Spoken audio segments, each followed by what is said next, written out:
The Drey Dossier, the original Larry Ellison series, parts 1 to 12. This will be parts 6, 7 and possibly 8. You go, you big thing. You see, it's dives like this. Because she calls them rabbit holes, but they're not actually rabbit holes.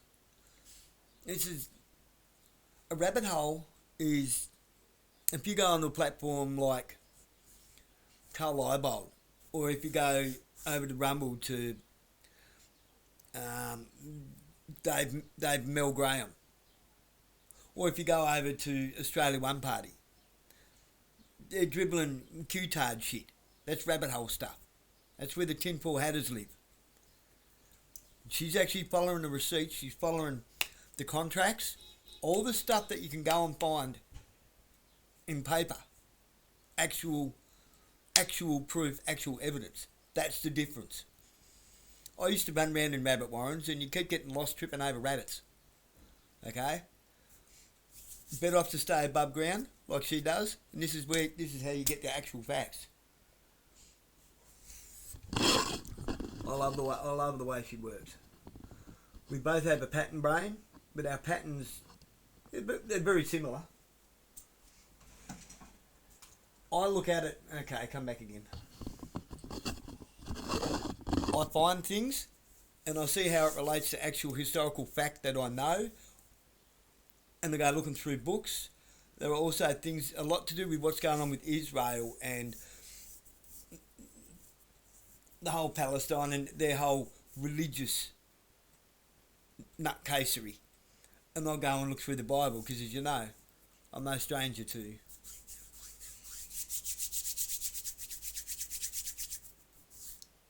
I don't like the word Christianity. I walk with Jesus. I walk with Christ. I don't do religion. Because religion has been bastardised. They've grabbed hold of it, manipulated it and turned it into a politics.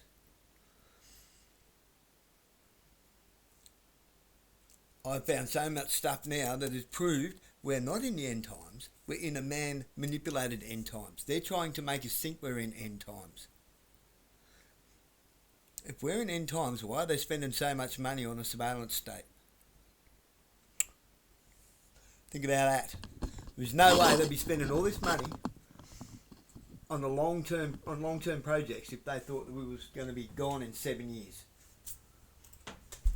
On my Substack with all of the sources and documents for further reading attached, the Drey Dossier. The link is in my bio, so you should go subscribe there. Many of you will recall that January 21st, 2025 is Trump's first full day back in office, and this is a pretty big announcement to be making for his first real full day in office. At the White House, there were 3 men that stood together to announce the formation of a new company that was called Stargate, LLC. The LLC is very important here. You have Sam Altman, the guy who made ChatGPT. You have Masayoshi Son, who runs one of the world's largest investment firms, and Larry Ellison, the founder of Oracle, the guy you've been learning about since the beginning of this series. And their plan was to invest $500 billion to build massive AI data centers across the US and around the world eventually. Now, when I first watched this back in January, a couple of things stood out to me as just feeling off, right? Trump called Larry Ellison the CEO of everything, which is kind of a red flag. Like, aren't you the president of the United States? Aren't you supposed to be the CEO of everything? No, you chose the database guy. Why the database guy?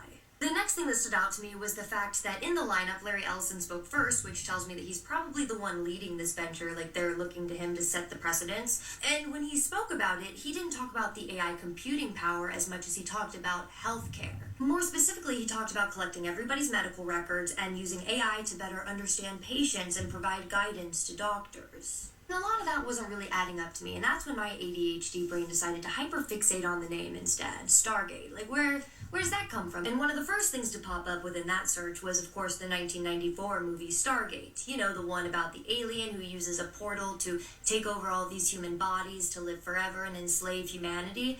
That movie. Interesting symbolism there, don't get me wrong, but that felt just a little too, I don't know, on the nose for what I was trying to find out here. Like, for someone like Larry Ellison who worked with the CIA, that just felt a little too obvious. So then I refined my search to ask if there was any other Stargates before 1994, just to see what would come up, and what do you know? I came across these declassified documents that talked about a Project Stargate that was a very real project that the U.S. intelligence program used back in the 1970s. According to these declassified documents, the Project Stargate investigated psychic phenomena, primarily remote viewing, to gather intelligence information. The project sought to use paranormal abilities like telepathy and clairvoyance, spurred by the concerns over Soviet psychic research.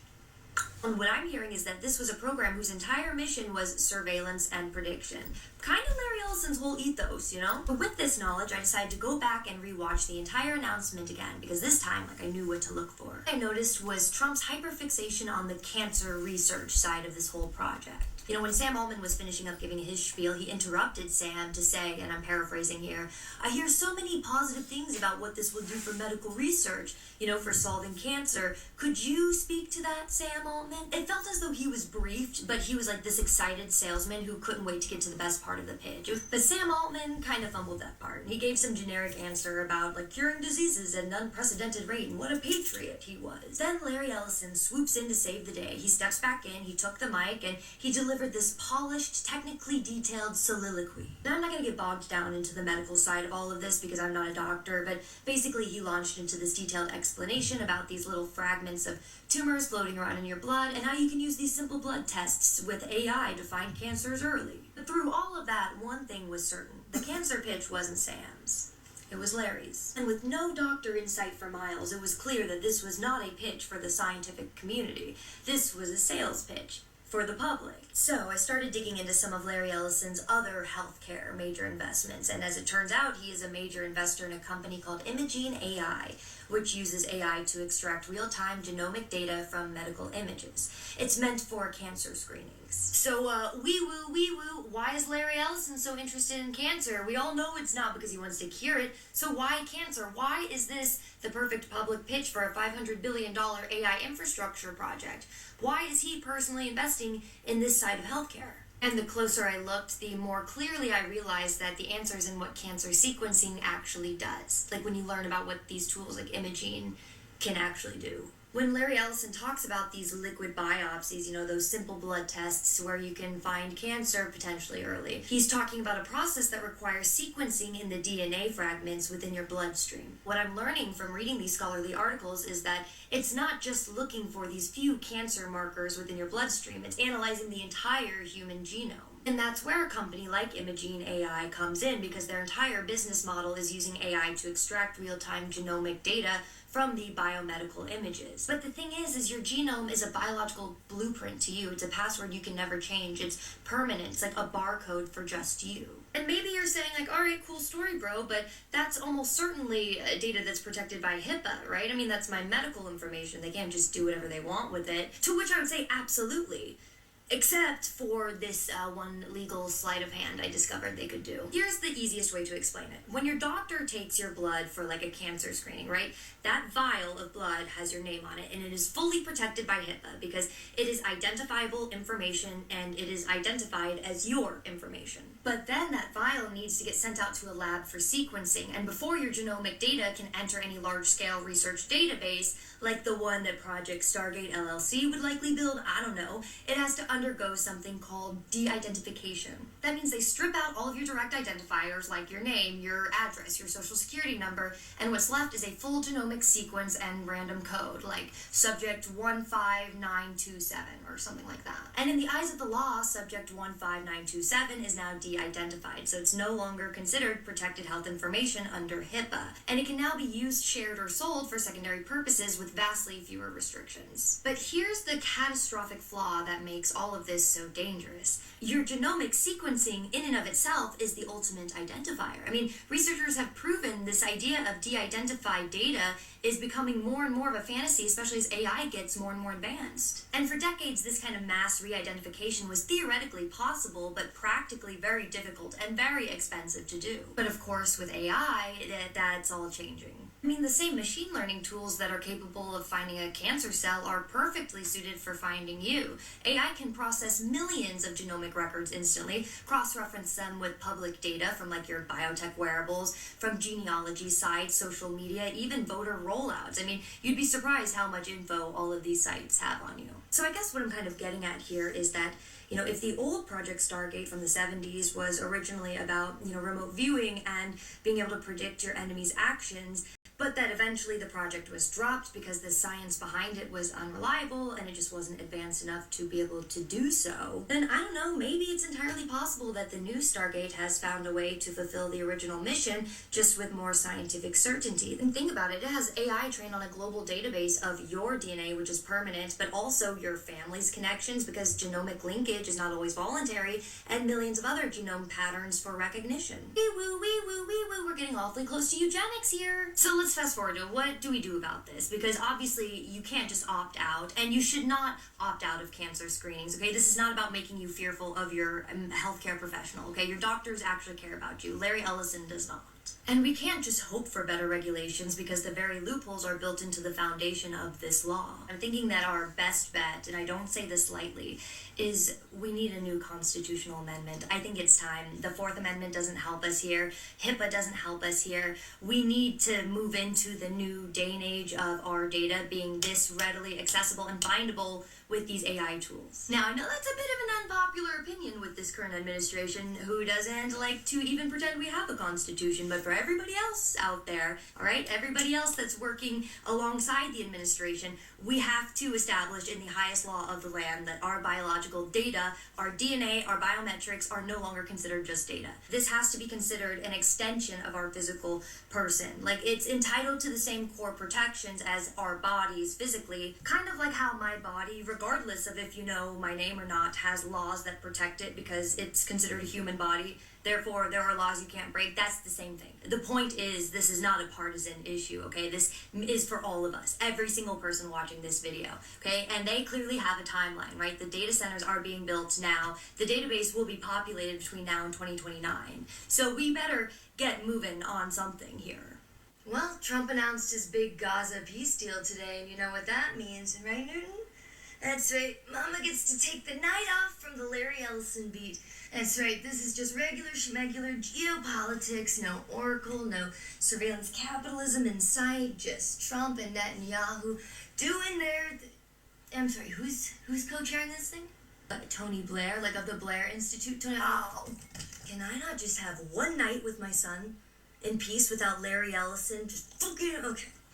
Okay, so here's the TLDR on Tony Blair. He's the former British Prime Minister. He runs something called the Tony Blair Institute, which is a think tank that does governance consulting for 45 countries. Don't overthink it. I know. I don't know what it means either, but just don't overthink it. We gotta keep moving here, right? It's probably all above the board and everything, except, oof, big red flag. Larry Ellison's foundation, an Oracle, has given them over $250 million. That's right, $250 million.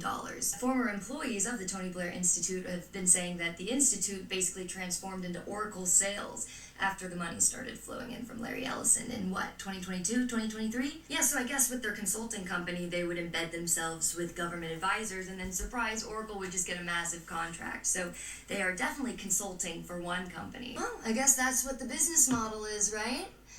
I mean, unless you want to see what the actual business model is, because I just so happen to have a pitch deck of one of the business models. So if you want to ruin your night and probably the rest of your week completely, just Google the Great Trust in Gaza. I'll give you a little overview. So it's called the Great Trust, which stands for Gaza Reconstruction, Economic Acceleration and Transformation, subtitle, From a Demolished Iranian Proxy to a Prosperous Abrahamic Ally.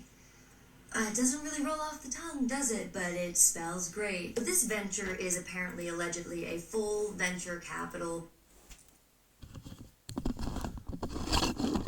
Why the Abrahamic Alley?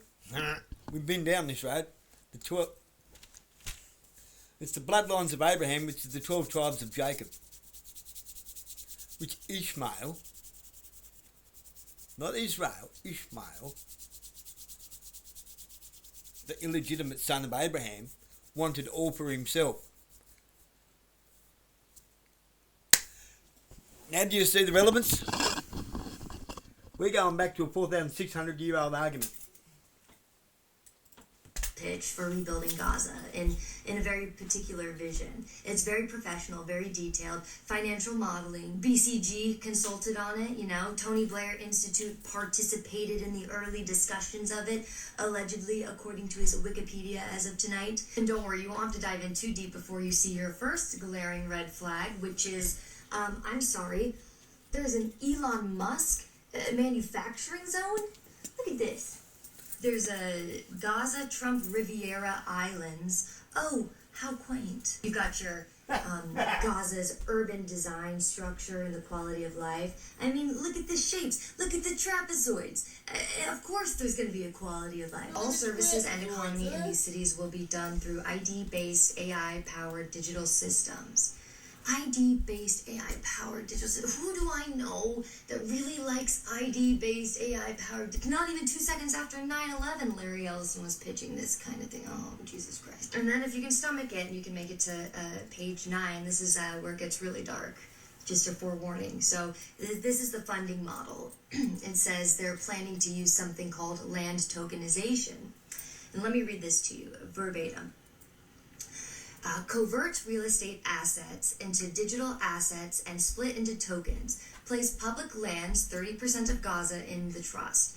Offer Gazans, Palestinians, to place their privately owned land in the trust in exchange for token that gives right for permanent housing unit. They're turning Palestinian land into blockchain tokens. Oh my God, what in the frickin' Doge? They are really turning this into a billionaire's futuristic tech city. Oh my God, they've got the whole thing mapped out. You give up your I got a name to that. It's called Panam. So what does that make all the countries with all the resources?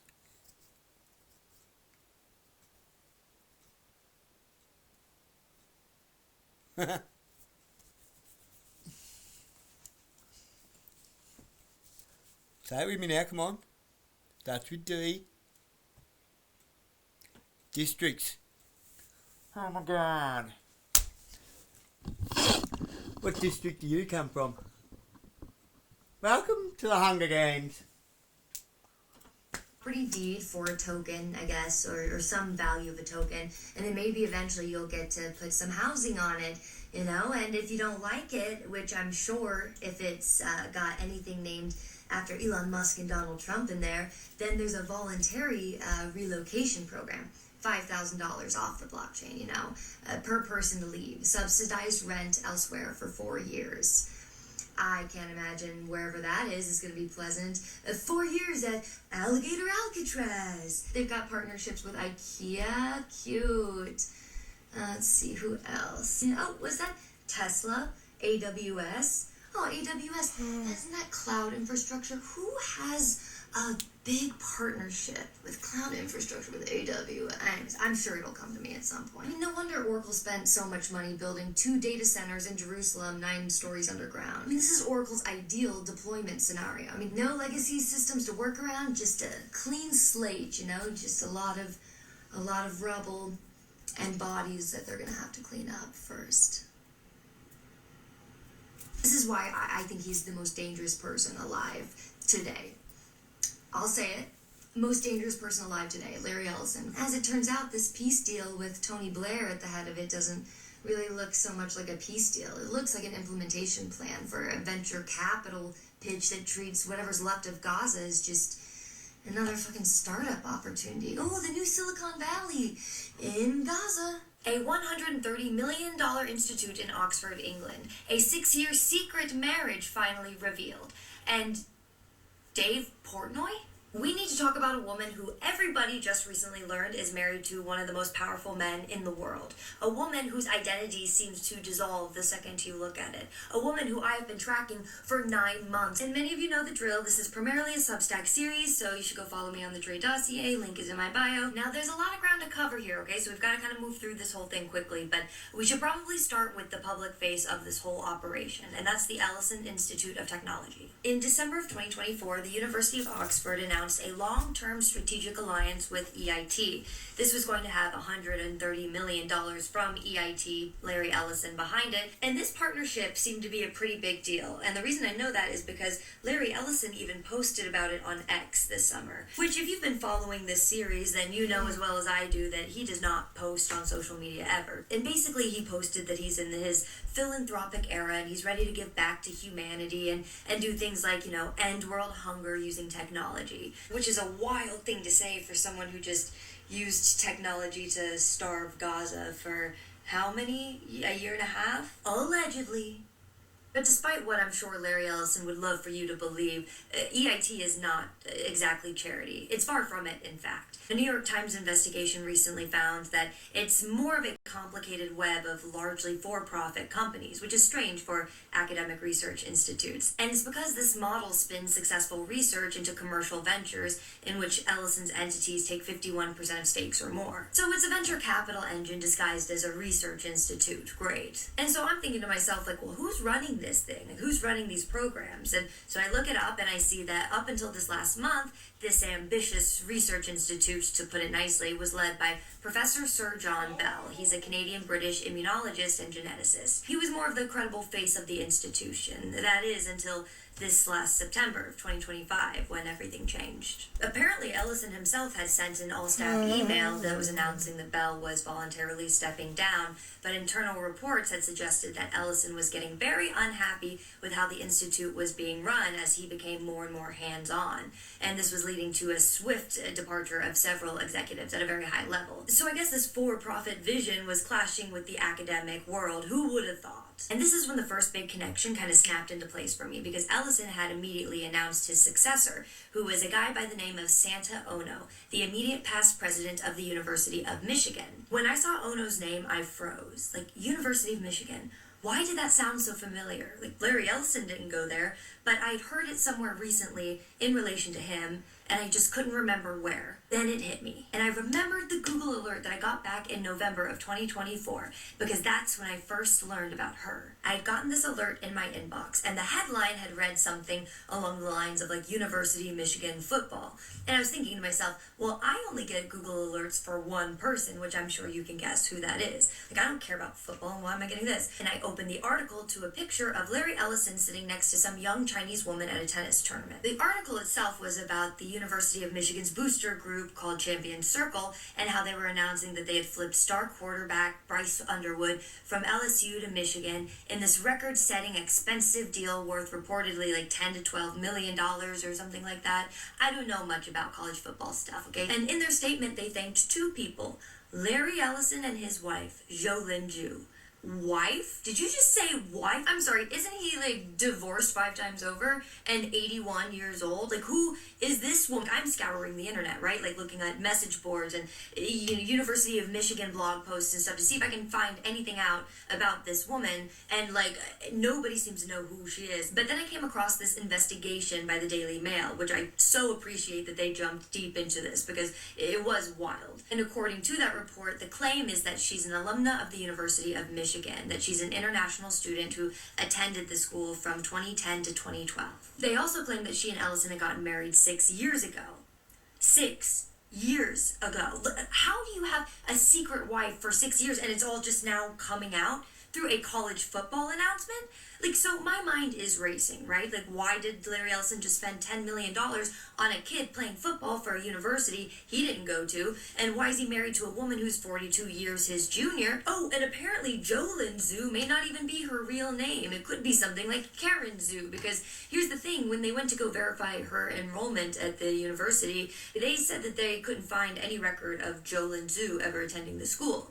They do have a Karen Zhu who graduated the same year and went within the same time frame and was in the same international studies program, so I guess that's the winner. Okay, so she's got a nickname. Fine. It's not abnormal for international students to have an Americanized name when they come to study here. But it gets stranger from here, okay? Because when the Daily Mail went to go talk to other people who would have known Jolyn or Karen, students from that era, professors that were in her program, not one person recalled her. In fact, the only potential connection that they could find was an alleged roommate, a nuclear engineering PhD student named Eng Zhu. And we're going to come back to him in a minute because he's really fascinating. But beyond that, and the University of Michigan claiming that she attended there, nothing. I even made a list of everyone who claims to not have met Karen. Listen, her Michigan classmates obviously don't remember her. Her roommate's PhD advisor was never mentioned. Her roommate's research collaborators apparently never met her. Her neighbors in Redwood Shores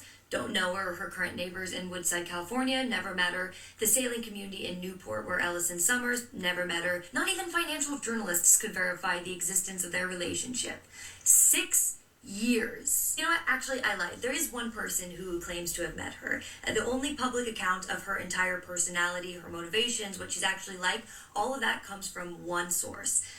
And that source is David Portnoy from Barstool Sports. Like, Ariana, what are you doing here? So David Portnoy tells the whole story on his podcast, but the TLDR is that he's a big Michigan fan and that he had been publicly trying to help land Bryce Underwood, this 5-star quarterback, and he was going to put up his own money to try to help the University of Michigan. And then he gets a call from the University of Michigan's football program, and they tell him that there's another donor who wants to help. And at first he says no, that he's like wanting to do it independently, and then they mention like, oh, she's such a big Barstool Sports fan, and oh, did we mention that she's married to Larry Ellison? Like, okay, now I'm sorry, wait a second, you're telling me that the second richest man in the world has a secret wife of 6 years who nobody has any recollection of, but she's just like such a Barstool Sports fan. Like, okay. They get on the Zoom call, right? And according to Portnoy, Jolynn says, like, I went to Michigan during the Brady Hoke era, and I never want to live through something like that again. I have 2 kids. I can't stomach waking up on Saturday mornings knowing that we're not the best team on the field. And wait a second. Slow down. 2 kids? Is that what you said? You have 2 kids? You mean Larry's 2 kids, right? Like the 2 kids in Hollywood? No, you mean you have 2 kids? You have a secret family, potentially, that nobody's known about for 6 years? You've hidden these kids? And now you're, revealing this on a Zoom call to David Portnoy? Why would you tell David Portnoy this? Like, none of this was adding up. Also, let me be clear. I'm not saying that Portnoy is making any of this up. Like, I believe this is his account of what happened. But I also felt like this was too weird not to be calculated. You know, like, especially for Larry Ellison. Like, this can't be the first time everybody's hearing about all of this, right? Like, but it is, you know? Dave Portnoy is breaking news here for us. And here's the gag. Portnoy now becomes the source because Larry Ellison and Jolynn Zhu have never actually publicly confirmed their marriage. They just don't speak on it when journalists ask. What I'm suggesting is that somebody knew exactly how this experience would play out. You know, like give Portnoy just enough of an experience, like a Zoom call with real people so that he can establish that they do exist. He talks about it on his podcast because that's what Portnoy does, and he becomes a credible witness, and the story spreads throughout Barstool's massive audience, and the narrative gets felt without anyone actually having to meet this woman in person. It's peak PR, and it worked perfectly. Think about how good this is in terms of media capture for Larry Ellison, because guess what networks air Michigan college football games? Yeah, CBS and Fox. And guess who owns CBS? Paramount Pictures. And guess who bought Paramount Pictures for their son this year and then fired Stephen Colbert? Yeah, Larry Ellison. And you know that $10 million investment is going to drive a lot of traffic to his network now, because I guess Underwood's a really good player. I don't know, like I said, I'm not a football guy, but it is just worth considering, like, you know, thinking about that the next time you're watching one of those games. Like, pay more attention to what the commercials are, and, like, there's a reason he wants eyeballs on his network. Lest we forget the quid pro quo deal where he promised Trump some PSAs and stuff. So it's just worth considering. Okay, so we're running out of time, so I'm going to make this a 2-parter. I'm going to make the next part like right now, though, and post it right after this, because we are not finished here. We're not even close to done, okay? Because the roommate situation, Anzu, that's a whole rabbit hole. Oh, and then I've got to show you what I found today with the University of Michigan and their international students programs during Trump's visa crackdowns, because statistically it just doesn't make any sense. And just go watch the next video. In the last video...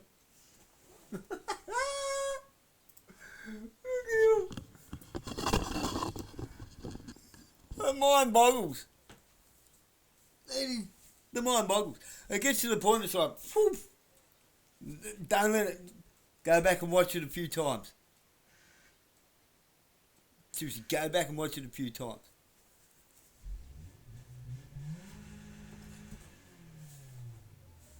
Wait. Because, like,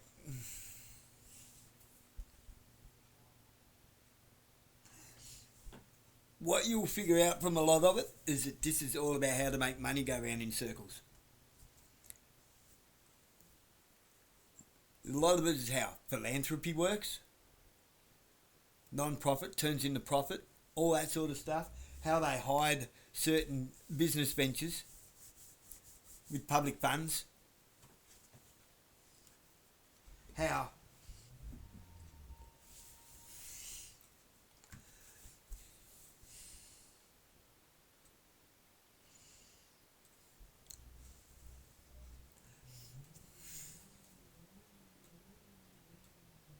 it's international corruption. Once you really break down the facts that, hello, Australia's border, sovereign border, is no longer existed. There's no such thing as a sovereign border anymore. Okay?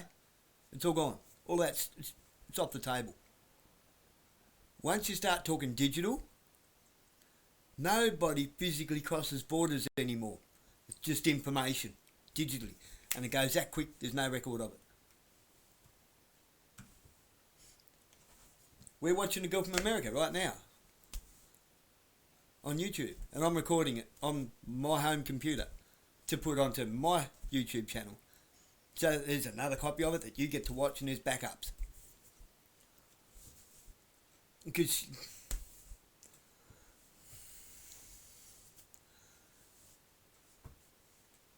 I would love nothing more than for a worldwide grid down. Complete and utter for that long, that all these data centres and everything just kaput, fried, for them all to overheat. I'd love for that data meltdown. That's a reset. That's a people's reset.